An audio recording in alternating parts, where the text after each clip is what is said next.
अक्षय कुमार जी, राजस्थान से। राधे राधे महाराज जी। महाराज जी, अक्सर हम दुख में तो भगवान को याद करते हैं, लेकिन जब जीवन में सब कुछ अच्छा चल रहा हो तब हम उनको भूल जाते हैं। महाराज जी, ऐसी कौन सी दृष्टि वैसे है? हमें लगता है दुख में नहीं याद करते यार। कौन दुख में भगवान को याद करता है? जब बिल्कुल असहाय हो जाता होगा तब भले याद करता हो, नहीं दुख में संसार ही याद आता है। वो रिश्तेदार, वो पदाधिकारी, उनका फोन नंबर, उनका फोन, भगवान कहाँ याद आते हैं? व्यक्ति, वस्तु, स्थान, यही याद आते हैं। वो तो धन्य भाग है जो दुख में भगवान का स्मरण करते हैं। कहाँ करते हैं दुख में? सब दुखी है, कौन सुखी है? सुखी वही है जो चित्त भगवान में डूबा हुआ है। नहीं तो सब कभी दुख, कभी सुख, कभी दुख, कभी सुख, ये तो थपेड़ा चल रहा है। अभ्यास योग युक्तेन चेतसा नान्यगामिना, ऐसा अभ्यास किया जाए, चाहे दुख आवे चाहे सुख आवे, भगवान का स्मरण न छूटे तो बात है। नहीं, सुख में आप माया के भोगों में भूल गए, दुख में माया के आश्रय में भूल गए। माया का आश्रय, दुख आया उनको फोन नंबर लगाइए, दुख आया अपनी समस्या का निदान हम किसी व्यक्ति से चाहते हैं, प्रभु से नहीं चाहते। इतने लोगों में आप हृदय से देखो, आपको दुख मिला और सीधे मन भगवान के पास गया, कौन है ऐसा?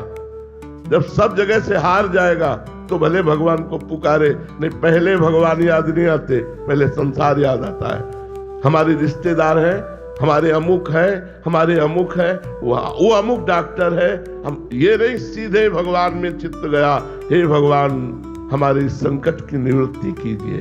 अब भगवान जो उपाय भेजे वो भगवान, ऐसा कहाँ है? दुख में भी तो संसार की ही याद आती है। वो धन्य भाग है जो दुख और सुख दोनों में भगवान का स्मरण करते हैं। इसलिए अभ्यास योग युक्तेन चेतसा नान्यगामिना, अभ्यास ऐसा बनाओ कि चाहे सुख हो चाहे दुख हो, चित्त भगवान से अन्य जगह में ना जाए। भगवान, सुख है तो बड़ी दया है, दुख है तो बड़ी कृपा है भगवान की।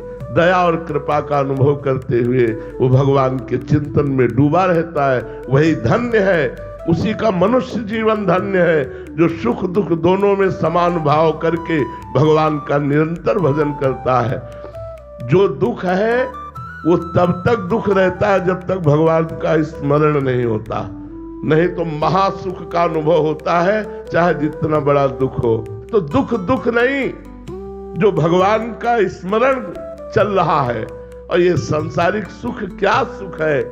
थोड़ी देर चित्त भगवान में अगर एकाग्र होके लग जाए तो तुम्हें वो सुख मिलेगा कि संसार के सुख देखने का मन नहीं होगा। सुने न काहू की कही, कहे न अपनी बात, नारायण वा रूप में मगन रहे दिन रात। ना काहो सो बोलिबो ना कोई व्यवहार, अपनी कुंवर किशोरी को जियत निहार निहार। थोड़ी देर भजन करके देखो, यदि ये संसार मिथ्या न लगने लगे तो कहना कौन सी वस्तु ऐसी है जो यहाँ शाश्वत है? सब धोखा, सब माया का भ्रम। भजन करके देखो तब पता चलेगा। जिसके लिए संसार मर रहा है, ललचा रहा है, वो भजन करने वाले के लिए कूड़ा करकट की तरह है। वो ऐसे विश्वत मलवत त्याग, वमनवत त्याग कर दिया गया। भजन के बिना वो सुख, वो शांति, वो अनुभव कहीं नहीं। मान लो मेरी बात, रहो संसार में रहो, कार्य करो संसार के, लेकिन स्मरण करो भगवान का, चाहे सुख हो चाहे दुख हो।